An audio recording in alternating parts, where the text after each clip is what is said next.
बात करेंगे जी oral health कितनी अहम है, हमारी सेहत को किस तरह से मुतासिर करती है, ओरल हाइजीन का ख्याल हम किस तरह से रख सकते हैं। ख़ास तौर पे अपने बच्चों की सेहत के बारे में हम बात करेंगे।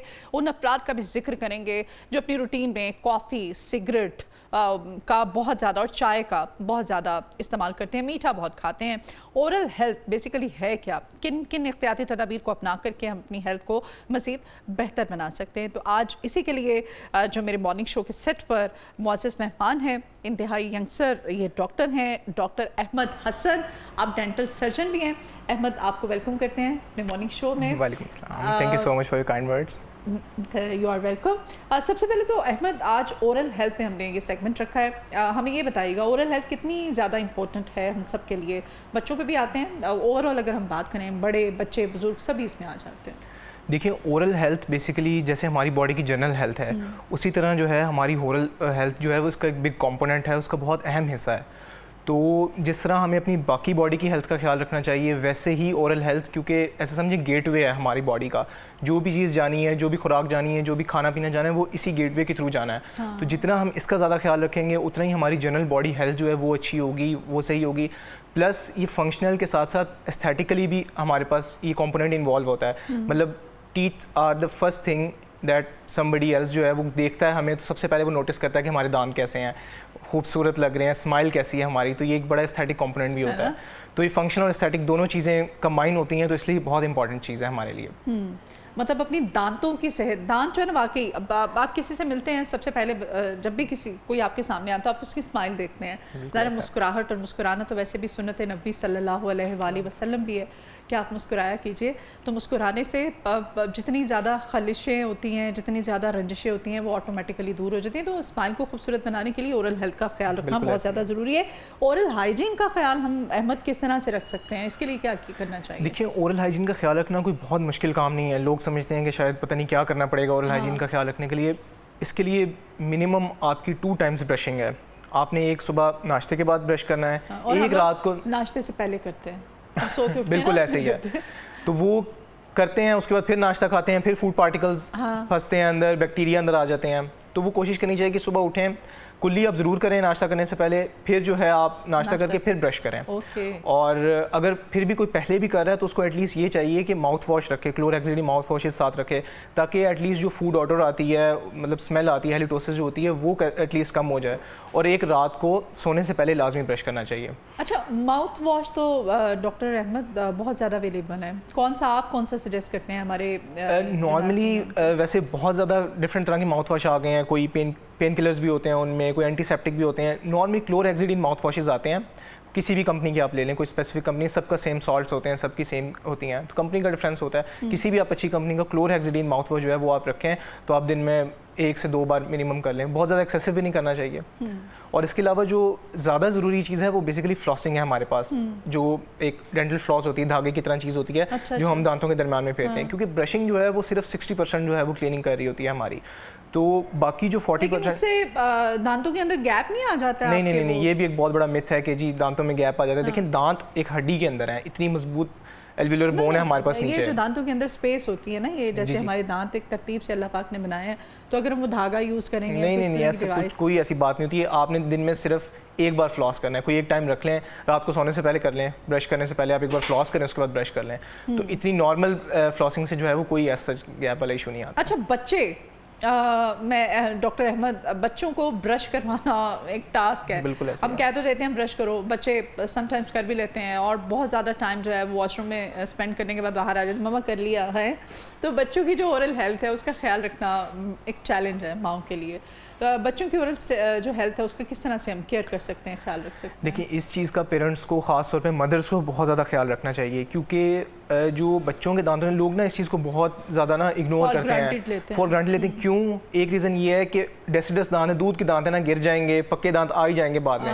हालांकि उनको इस बात का नहीं पता कि जो दूध के दांत हैं उनको जो नुकसान होता है वो नीचे परमानेंट टीथ को भी हो रहा होता है, क्योंकि बर्ड्स तो उनके नीचे ही होते हैं, परमानेंट टीथ के भी, जो हमारे पास पक्के दांत आने हैं। तो वो जो नुकसान उनको होता है, खुदा न खास्ता इन्फेक्शन हुआ उसमें सब कुछ हुआ, वो डैमेज करता है आपके नीचे की दांत को, और खुदा न खास्ता हमें वो दांत निकालना पड़ गया, ऊपर वाला दांत निकालते हैं, तो जो प्राइमरी टीथ होते हैं, दूध के दांत होते हैं, वो पक्के दांतों के लिए एक गाइड का काम भी कर रहे होते हैं कि मतलब वो उन जिस रास्ते पे वो हैं ऊपर, उसी रास्ते के थ्रू नीचे वाले दांत जो हैं, पक्के दांत हैं, वो भी ऊपर आते हैं। तो वो उनको ना बहुत उनको चाहिए कि इस तरह की वीडियोस दिखाएं, पीडियाट्रिक डेंटिस्ट्री की वीडियोस हैं, यूट्यूब पे मिल जाएंगी, अवेलेबल हैं आपको। फिर ब्रशेस आते हैं प्रॉपर, वो बच्चों के लिए जैसे कार्स बनी हुई हैं, लड़कियों के लिए वो बारबी बनी हुई है ऊपर, इस तरह की वो टूल्स आते हैं डिफरेंट। तो आप वो टूथ ब्रशेस का यूज़ करें। फिर पीडियाट्रिक टूथपेस्ट आती हैं जिनका फ्लेवर जो है वो कड़वा नहीं होता, फ्रूटी फ्लेवर्स होते हैं डिफरेंट, तो वो आप इनकरेज करें बच्चों को। फिर मदर्स को चाहिए कि खुद ब्रश करवाएं, मतलब फुल सर्कुलर मोशन में सारे दांतों के सरफेसेस को कवर करें, एटलीस्ट 2 मिनट तक ब्रश करवाएं उनको। तो बहुत ज़रूरी है ये। मैं जो भी मदर्स देख रही हैं, मैं उनको यही कहूँगा कि अपने बच्चों को इनकरेज करें ब्रशिंग के लिए, वरना आगे फिर उनकी अगली लाइफ में जो है वो उनको ओरल हेल्थ में मसले पेश आएंगे। हाँ। अच्छा, कुछ लोग बड़ों की भी बात करते हैं जो मीठा बहुत ज़्यादा खाते हैं, चाय, सिगरेट, कॉफ़ी पीने से भी क्या दांत जो हैं वो आपके ख़राब होते हैं? अच्छा, मीठे से हमें ये होता है कि बहुत ज़्यादा मीठा खाने से जो है वो दांत ख़राब हो जाते हैं। इसका ताल्लुक फ्रीक्वेंसी से ज़्यादा है, मतलब जितना हम ज़्यादा बार मीठा खाएंगे दिन में, उतने ज़्यादा चांसेस हैं। अगर एक बंदा है जो फ़र्ज़ करें 40 ग्राम्स मीठा खा रहा है, लेकिन वो सिर्फ सुबह के टाइम खा रहा है या शाम के टाइम एक ही टाइम खा रहा है, उसको इतना नुकसान नहीं होगा जितना एक बंदा 20 ग्राम खा रहा है, लेकिन वो पूरा दिन थोड़ा थोड़ा करके खाई जा रहा है। क्योंकि वो ये होता है कि सुबह खाया, बैक्टीरियल लोड आया, साफ़ हुआ, किसी भी तरह ब्रश किया उसने, 2 घंटे बाद फिर मीठा खा लिया, फिर ब्रश किया, फिर 2 घंटे बाद फिर मीठा खा लिया, तो वो फ्रीक्वेंसी बढ़ गई, जिसकी वजह से ना बैक्टीरियल लोड वहाँ बढ़ जाता है। तो ये चीज़ ज़्यादा नुकसानदेह है बनिस्बत इसके। तो फ्रीक्वेंसी को कम करें कि आप एक टाइम फिक्स कर लें दिन में कि मैंने इसी टाइम मीठा खाना है। बाकी चाय कॉफ़ी की जहाँ तक आपने बात की, इनमें ऐसे सब्सटेंसेस होते हैं जो डिसकलर करते हैं हमारे दांतों को। जो लोग चाय ज़्यादा पीते हैं, कॉफ़ी ज़्यादा पीते हैं, उन्होंने नोटिस किया होगा कि उनके दांत येलो हो जाते हैं वक्त के साथ साथ। तो वो आपकी जो इनेमल होती है, आउटर लेयर जो होती है हमारे दांत की, उस पर बेसिकली स्टेनिंग कॉज करते हैं। सेम गोज़ फॉर सिगरेट्स, जो टोबैको होता है उसमें तार एक कंपोनेंट होता है, वो बेसिकली ब्लैकनिंग करता है हमारे दांतों की। तो उनको येलो बहुत हो जाते हैं उनके अजीब से बिल्कुल दांत। ऐसे लोगों को तो चाहिए कि वैसे भी नॉर्मल लोगों को भी चाहिए कि 6 मंथ्स में एक बार स्केलिंग लाजमी करवाएं, लेकिन ऐसे लोग जो चाय कॉफ़ी सिगरेट का इस्तेमाल ज़्यादा करते हैं, उनको तो हर 2-3 महीने में एक बार स्केलिंग लाजमी करवानी चाहिए। स्केलिंग बेसिकली कैसा ट्रीटमेंट है ये डॉक्टर हसन? स्केलिंग बहुत इंपॉर्टेंट है। स्केलिंग बल्कि एक एसेंशियल कंपोनेंट है। आपकी ब्रशिंग और ब्रश जो है और फ्लॉस जो है वो सब जिंजाइवली नहीं जाते, मतलब आपके जो मसूड़े हैं इनके अंदर से सफाई नहीं करते वो सिर्फ दांत के ऊपर से करते हैं। हाँ। तो बेसिकली स्केलिंग जो है, अल्ट्रासोनिक स्केलिंग जो हम क्लिनिक्स पे परफॉर्म करते हैं, वो आपके सब जिंजाइवली जाके ना हम जो प्लाक और कैलकुलस जमा होता है उसको साफ़ कर रहे होते हैं। तो ये बहुत ज़रूरी है और हर नॉर्मल हेल्दी पर्सन को भी। समटाइम्स वो जब आप स्केलिंग करवाते हैं ना, तो आपको ये भी फील आता है जब वो होती है तो शायद आपके दांत टूट रहे हैं। वो दांत नहीं। हाँ, वो बेसिकली ये होता है कि जो टार्टर होता है या वो जिसे कहते हैं पत्थर जम जाता है। हाँ। आम लफ्ज़ों में मैं आपको बताऊँ तो वो वक्त के साथ हार्ड हो के जो प्लाक होता है वो कैलकुलस में कन्वर्ट हो जाता है। कैल्शियम डिपॉजिट्स होते हैं उसमें और वो बहुत हार्ड मटेरियल होता है। वो क्या करता है, वो हड्डी को ना रसीड कर देता है, मतलब हड्डी गलना शुरू हो जाती है। आपकी जो एल्वियोलर बोन है, मसूड़े भी नीचे चले जाते हैं हड्डी, तो मसूड़ों और हड्डी की जगह वो पत्थर आ जाता है। तो जब हम वो पत्थर को साफ़ करते हैं तो वो वक्ती तौर पे जो है ना वो दांत हिलना शुरू कर देते हैं थोड़े से। पेशेंट्स आके हमें शिकायत करते हैं, डॉक्टर साहब ये हम तो आपसे दांत सही करवाने आए थे, आपने हिला दिए, हमारे दांत जड़ से हिला दिए हैं। हाँ। तो वो ये नहीं होता, वो ये बेसिकली उसकी वजह होती है कि वो स्केलिंग आप करके तो क्या फिर उसके बाद कोई पॉलिशिंग करते हैं? जी बिल्कुल, स्केलिंग होती है, उसके बाद पॉलिशिंग पेस्ट आती है हमारे पास डिफरेंट, तो वो पॉलिश एक बार करते हैं, पेस्ट लगा के तो हम वो हमारे हैंड पीस होते हैं स्पेशलाइज जो हमारे टूल्स हैं उनकी मदद से हम पॉलिश कर देते हैं उन्हें। उससे ये है कि लस्टर आ जाता है दांतों में, एक चमकना शुरू हो जाते हैं दांत। अच्छा, ठीक है। अच्छा, ये भी बताइएगा चेकअप के लिए कितने अरसे बाद, आपने बताया कि ये जो स्केलिंग है ये बच्चों की तो नहीं मेरा ख्याल है करवानी चाहिए, करवा सकते हैं? जब करवानी चाहिए मैं कितने जब आपको लगे कि आपके बच्चे के दांत 3 से 4 साल के बाद जो है प्रॉपर जैसे दांत आ जाते हैं, उसके बाद मैं कितने बच्चों की हम नॉर्मली दिन में स्केलिंग कर रहे होते हैं, इतना कैलकुलस होता है उनके दांतों में, क्योंकि वो ब्रश तो प्रॉपर, मेरे ख्याल से बच्चे ज़्यादा प्रोन है इसके, क्योंकि वो ब्रश प्रॉपर नहीं कर रहे होते। एडल्ट्स तो फिर भी ब्रशिंग प्रॉपर कर रहे होते हैं, तो बच्चों को तो ये भी इतनी उस एज में सेंस नहीं होती कि ब्रशिंग कैसे करनी है। सारा वीक नहीं हो जाते उससे? आप कुछ भी नहीं होता। अगर आप प्रोफेशनल डेंटिस्ट के पास जा रही हैं जो रिकग्नाइज्ड है, वो ऐसा कोई इशू नहीं होगा इंशाल्लाह। और किस तरह से अपनी ओरल हेल्थ जो है उसका किन बातों को मद्देनजर रख के उसको मज़ीद हम बेहतर बना सकते हैं? ओरल हेल्थ में 3 से 4 चीज़ें हैं। एक तो मैंने गिनवा दी ब्रशिंग, सेकंड नंबर पे फ्लॉस। ब्रशिंग जो है ना वो सुबह वाली इतनी ज़्यादा ज़रूरी नहीं है, जितनी रात सोने से पहले आपने बिल्कुल ऐसी ही, क्योंकि brush वो करना। सारा दिन आपने खाना खाया होता है, वो रात को Exactly. लोग जो है वो ब्रश के बगैर सोते हैं, सुबह करेंगे। हाँ। दोनों इक्वली इंपॉर्टेंट है, लेकिन रात को तो लाजमी करके सोना चाहिए। उसके अलावा फ्लॉस का मैंने आपको बताया। तीसरा, टंग क्लीनर्स ले लें लोग। टंग क्लीनर्स किसी भी फार्मेसी से मिल जाते हैं। जो ज़बान है ना आपकी, वो ऐसा समझे गढ़ है, हब है बैक्टीरिया का। बैक्टीरिया, तो वो टंग स्क्रैपर्स होते हैं, वो आप क्योंकि ज़बान से ना एक तो बैक्टीरिया, वो स्मेल जो होती है ना, अक्सर लोग कहते हैं हमारे मुंह से स्मेल आ रही है, उससे छुटकारा मिल जाता है एक तो, और दूसरा जो है वो बैक्टीरिया भी साफ़ हो जाते हैं हमारे। तो वो टंग स्क्रैपर्स भी यूज़ किया करें। तो ये 3-4 चीज़ें हैं। चौथा, माउथ वॉश साथ ऐड कर लें, तो मैं कहता हूँ मोर देन इनफ है आपके लिए, कि आपके कुछ भी नहीं होगा, कोई ऐसा आपको ना मसूड़ों का मसला होगा, ना दांतों में कीड़ा लगेगा, कोई ऐसा सीन नहीं होगा। अच्छा, खुदा न खासा जैसे कोई दांत अगर निकलवाता है, रूट केनाल, मैंने अपने इर्द गिर्द बहुत सारे ऐसे केसेस देखे हैं जिन्होंने रूट केनाल करवाया तो उनको सूट नहीं किया। ये रूट केनाल बेसिकली कैसा ट्रीटमेंट है और ये कब ज़रूरी होता है, क्यों अच्छा। करते हैं ये डेंटिस्ट में? रूट कैनाल बेसिकली कहते हैं, रूट कैनाल ट्रीटमेंट होती है हमारे जो दांत के अंदर का चेंबर होता है ना, जिसमें हमारी ब्लड वेजल्स होती हैं और नर्व्स होती हैं, इसको कहते हैं पल्प चैम्बर। तो जब दांत में इन्फेक्शन होता है, कीड़ा लगता है दांत के ऊपर वाली सरफेस पे, वो ट्रैवल करता करता हमारे पल्प चैम्बर तक आ जाता है। वो उस वक्त दांत इरिवर्सिबली डैमेज हो जाता है। मतलब टाइम से जब आप नहीं जाते डेंटिस्ट के पास, आपके दांत में कीड़ा लगा हुआ है, ठीक है जी देख लेंगे हम, बाद में चलाते रहते हैं काम, जैसे हमारी कॉम का है एक कि देखी जाएगी बाद में। तो वो बाद में कीड़ा जो है वो पल्प तक पहुंच जाता है, नसों तक पहुंच जाता है। फिर जो है हमारे लिए मजबूरन दांत खोल के पल्प चैम्बर तक एक्सेस करते हैं हम उसकी। फिर वो हमारी स्पेशलाइज्ड फाइल्स होती हैं, उनके थ्रू हम इसकी सफाई करते हैं कैनाल्स के अंदर। दांतों के अंदर जैसे जड़ें होती हैं ना, जितनी जड़ें हैं उसके अंदर फिर हमारी कैनाल्स होती हैं जहाँ पे नर्व होती है, तो फिर वो उनको साफ़ करते हैं। फिर उसमें हम अपना जो है आर्टिफिशियल जो फिलिंग मटेरियल है वो फिल करते हैं वहाँ पे, ताकि दांत जो है वो ठीक हो जाए। फिर उसके ऊपर अगर ज़रूरत होती है तो हम बाद में क्राउन दे देते हैं, नहीं होती तो फिर ऐसे भी चल सकता है, डिपेंड करता है कि कितना जो है वो दांत का स्ट्रक्चर लॉस हुआ है। अच्छा डॉक्टर हसन, कुछ लोग ऐसे भी हैं जिनके दांत बिल्कुल ही वो वीकनेस होती है, कैल्शियम की कमी होती है, क्या होती है वो तो आप ही बेहतर बता सकते हैं, वो गिर जाते हैं, टूट जाते हैं, निकल जाते हैं ना। तो ऐसे लोग फिर वो उनका जबड़ा ज़ाहिर है, ये सारी खूबसूरती है आपकी, तो वो अब वक्त से पहले ही बहुत एजिड लगना शुरू हो जाते हैं, नज़र आना शुरू हो जाते हैं। तो ऐसे लोगों को कौन सा आप ट्रीटमेंट रिकमेंड करेंगे? क्या वो अगर दांत लगवाते हैं तो वो असली दांत होते हैं, कितनी अरसे तक के लिए होते हैं, फॉर लाइफ होते हैं, और कितना महंगा ये इलाज है?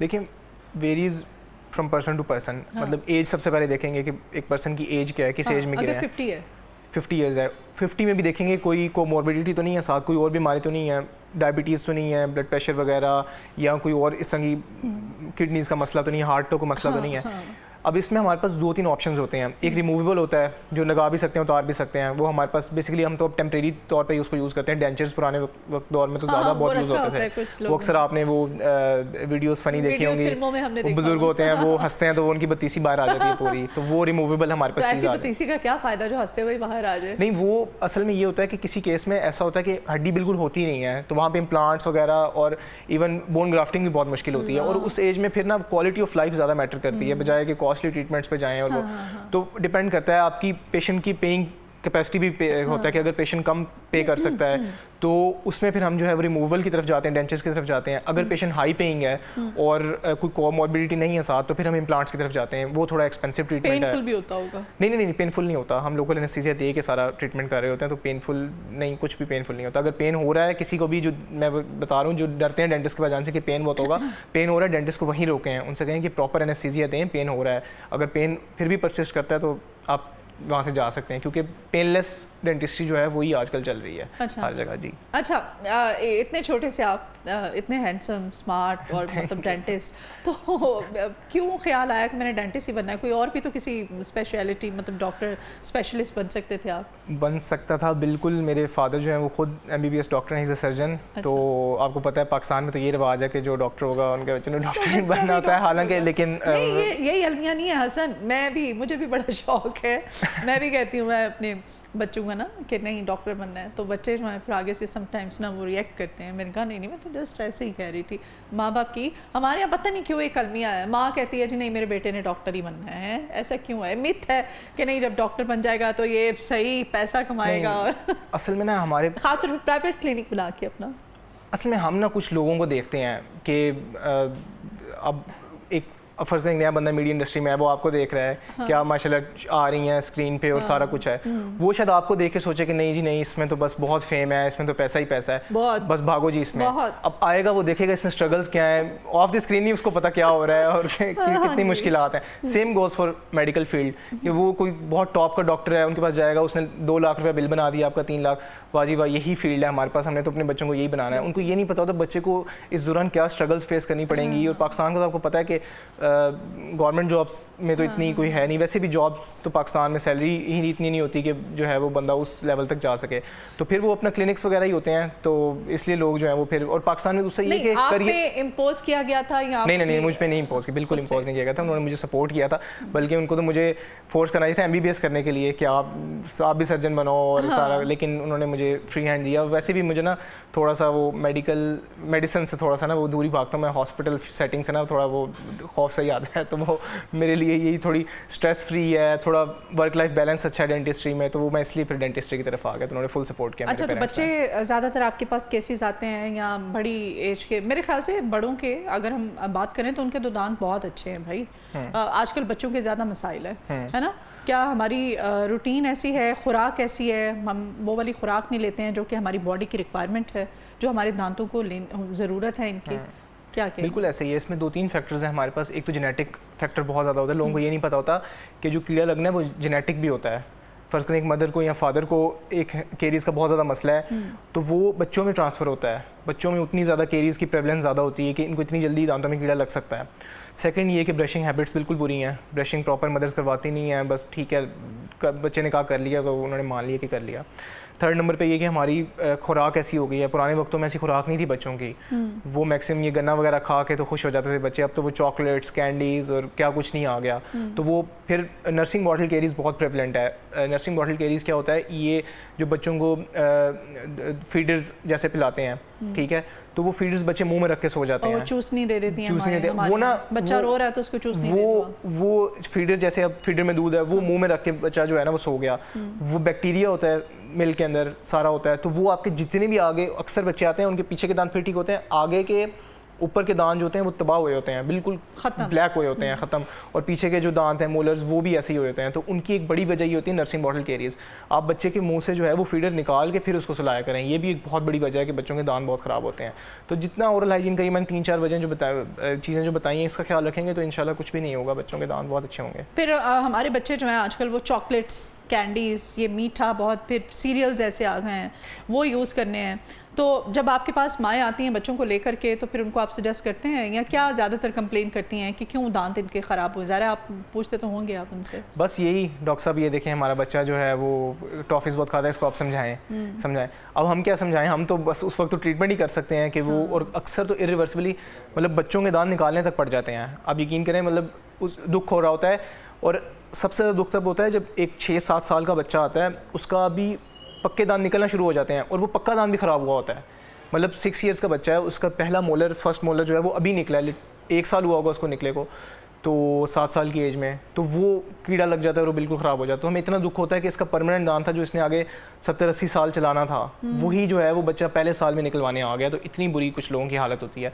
तो पेरेंट्स को चाहिए कि बहुत ख्याल रखें अपने बच्चों की हाइजीन का, क्योंकि आगे फिर उनकी ज़िंदगी में मसले होते हैं, फिर आगे वो इम्प्लांट्स की तरफ जा रहे होते हैं, वो एक्सपेंसिव भी, और ज़ाहिर है नेचुरल चीज़ का कोई भी उस 100% ऑल्टरनेट नहीं होता। आइडियल अल्लाह ने जो चीज़ आपको दी है उसका कोई ऑल्टरनेट नहीं है। आप जितने मर्जी पैसे आप उस पर खर्च कर ले, नहीं मिलता ऐसा।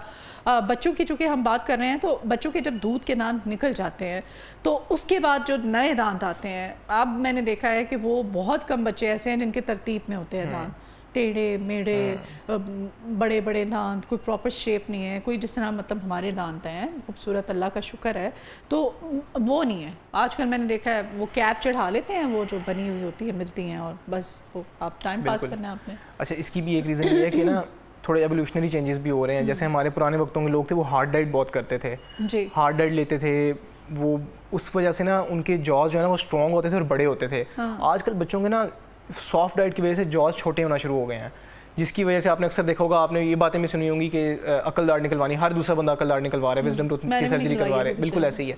वो ये मसला है कि क्योंकि कहते हैं ना उसको कोई फंक्शन नहीं है, वो मतलब नहीं फंक्शन तो होता है, अगर मुंह के अंदर आ जाए तो बिल्कुल फंक्शन उसका होता है, लेकिन अक्सर लोगों का ना वो इम्पेक्टेड होती है जिसे हम कहते हैं, तो वो नीचे जो है वो हमारे पास इन्फ्लेमेशन भी करवा रही होती है, सूजन भी हो रही होती है मसूड़ों की, और साथ जो अगली दाढ़ है, दूसरी दाढ़ होती है, उसको वो इम्पिंज कर रही होती है, जिसकी वजह से कल को वो भी रूट कैनाल पे जा सकता है। तो ये क्योंकि जॉ छोटा होता है, जगह इतनी नहीं है जितने दांत निकल रहे हैं, तो वो दांत जो है ना फिर टेढ़े मेढ़ा निकलना शुरू हो जाते हैं। प्लस अगर अर्ली एज में एक्सट्रैक्शन हो गई है आपकी, जल्दी, वही मैंने आपको बताया, दूध के दांत जल्दी निकलवाने पड़ गए, कीड़ा लग गया उनमें, ख़राब हो गया, इन्फेक्शन हो गया, तो जो बाद के दांत आएंगे ना वो टेढ़े होकर निकलेंगे, क्योंकि पहले उनके पास एक गाइड था जो सीधा उनको निकाल रहा था, अब वो नहीं है तो वो टेढ़े होकर निकलना शुरू हो जाएंगे।